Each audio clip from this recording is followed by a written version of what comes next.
কমিশনের গণমাধ্যমের যে বর্তমান বাস্তব অবস্থা, এই বাস্তব অবস্থা একদিনের সৃষ্টি না, এটা গণমাধ্যমের দীর্ঘদিনের যে প্রক্রিয়া পরিবর্তন, সেই পরিবর্তনের মধ্য দিয়ে এসছে। দীর্ঘদিন ধরে যে চর্চাগুলো হয়ে আসছে, সেই চর্চাগুলোর ক্রমাবনতির পরিণতিতে আজকে গণমাধ্যমের পরিস্থিতি এক ধরনের সংকটের মধ্যে, এবং সংবাদ মাধ্যমের স্বাধীনতা, সাংবাদিকদের স্বাধীনতা একেবারেই সংকটের মধ্যে পড়ে গিয়েছিল। তো সেই বাস্তবতায় আমরা মোটামুটি একটা ইতিহাস পর্যালোচনা করেছি, এবং ইতিহাস পর্যালোচনা করে সেই ইতিহাস থেকে শিক্ষা নেওয়ার চেষ্টা করেছি যে কোথায় কোথায় ত্রুটি ছিল, কী কী কারণে ত্রুটি ছিল, এবং সেই ত্রুটিগুলো দূর করার সেরা উপায় কী হতে পারে। আমরা সংবাদ মাধ্যমের, গণমাধ্যম বলতে টেলিভিশন, রেডিও, সংবাদপত্র, অনলাইন সবগুলোরই বিষয়ে আমরা বিবেচনা করে দেখেছি। এদের প্রত্যেকটা সমস্যা একরকম নয়, এক একজনের এক এক রকম সমস্যা, কিন্তু সাংবাদিকতার সমস্যা সব ক্ষেত্রেই একরকম।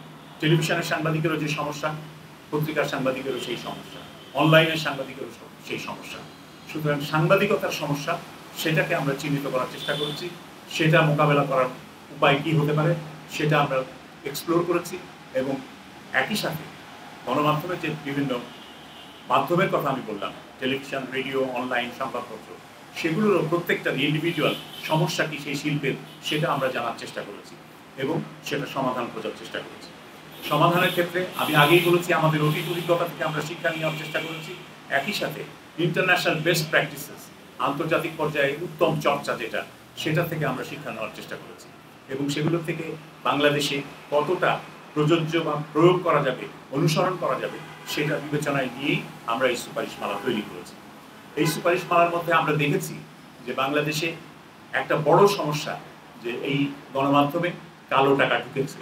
এই গণমাধ্যমে মালিকানার সমস্যাটা একটা বড় ধরনের সমস্যায় পরিণত হয়েছে।